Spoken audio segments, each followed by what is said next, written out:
On June 14th and 15th, 2005, the 30 OECD member countries welcomed for the first time high-level representatives from Brazil, China, India, and South Africa to discuss the global dimensions of agricultural policy reform. The two-day meeting in Paris, chaired by former European Commissioner of Agriculture Franz Fischler, examined how best to achieve domestic policy objectives while facilitating agricultural trade.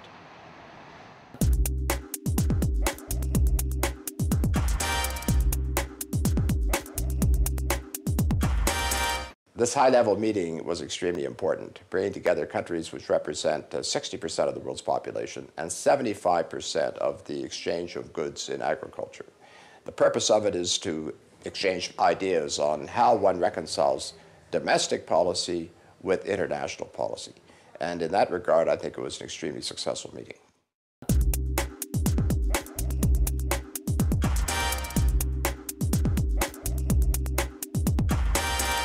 The objective of this meeting is to discuss the way forward for agricultural policies with an emphasis on the relations between domestic policies and international trade. For example, decoupling support from agricultural production. Would that help to improve the domestic performance of policies? And at the same time, would it allow to reduce distortions in international trade and hence to foster economic growth in developing countries?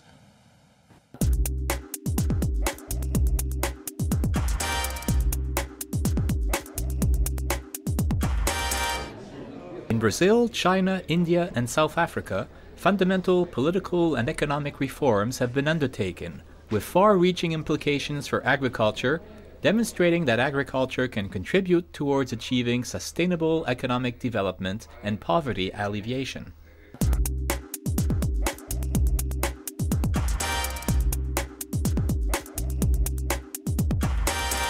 In as far as South Africa is concerned, we've had to change from apartheid policies which were excluding black people. Now we want to bring black people into the mainstream of the economy. We would like to improve job opportunities, would like to improve black entrepreneurs in the agriculture sector. We would like to participate in the export sector, and we would also like to conduct a very responsible land reform process in our country, which is not really irresponsible and hurting other people in the process.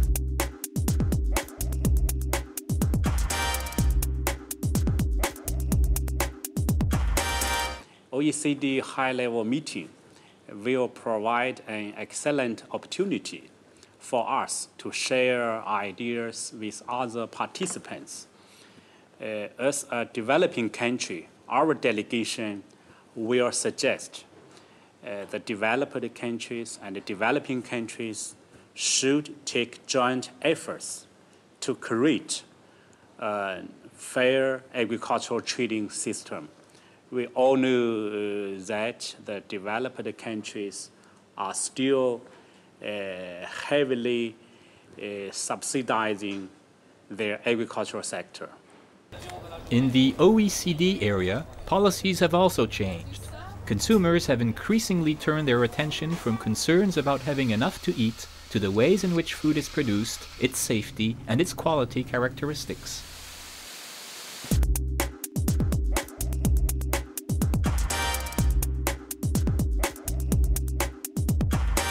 The ones that are particularly relevant to us, we think, are growth and innovation, which means, in effect, how do we facilitate change in order to achieve growth and innovation. The second area of outcomes is around safe and freer rule-based international trade, and that's both incoming and outgoing trade, where we face very high barriers. The third area is around healthy New Zealanders, which has obviously a very strong food safety element, but also biosecurity in terms of risks and diseases coming into the country. And the fourth one is around sustainability, and that's environmental, it's social, cultural, and aspects such as animal welfare. There is increased awareness of agriculture's contributions to countryside and nature management, biodiversity, rural amenities, and rural community well-being, amongst others.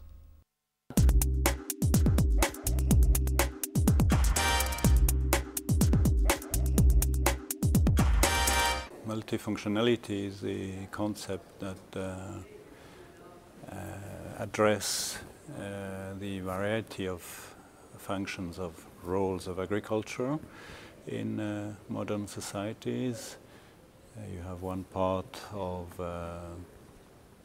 goods and services that are correctly addressed by the market, and in this sector you will care for less intervention, or as least as possible, with state measures. But you have a full range of common goods that are not correctly paid by the market nowadays. There is also interest in ensuring balanced economic development across rural and urban areas, and across economic sectors within rural areas themselves.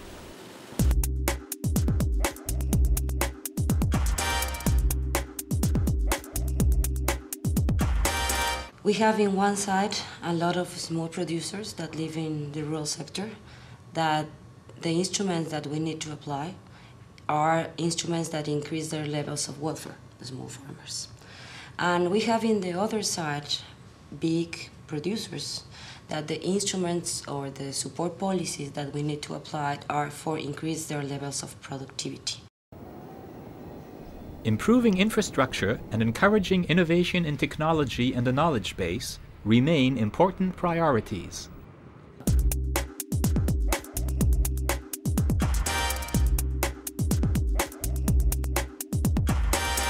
I think that one should understand that there needs to be a re-instrumentation of expenditure on agriculture, because some types of expenditure on agriculture support are much more effective than others. In particular, research, extension, rural roads, rural education. When you look at the impact on both poverty alleviation on the one hand and on just increasing agricultural productivity, those are much more effective than the expenditures on, for example, subsidies or price supports. The challenge is to adjust policies to evolving priorities and implement policies that are effective, efficient, and equitable. Policies that directly target specific objectives can achieve better results than across-the-board support based on agricultural output and prices.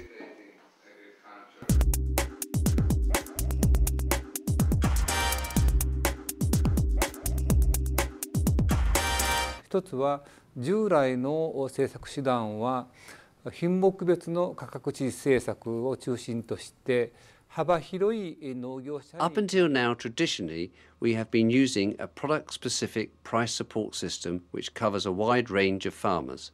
However, in the future, we would like to introduce a direct payment system. In order to enhance the efficiency of the policy instrument that we will be introducing, we are going to take a targeted approach. 政策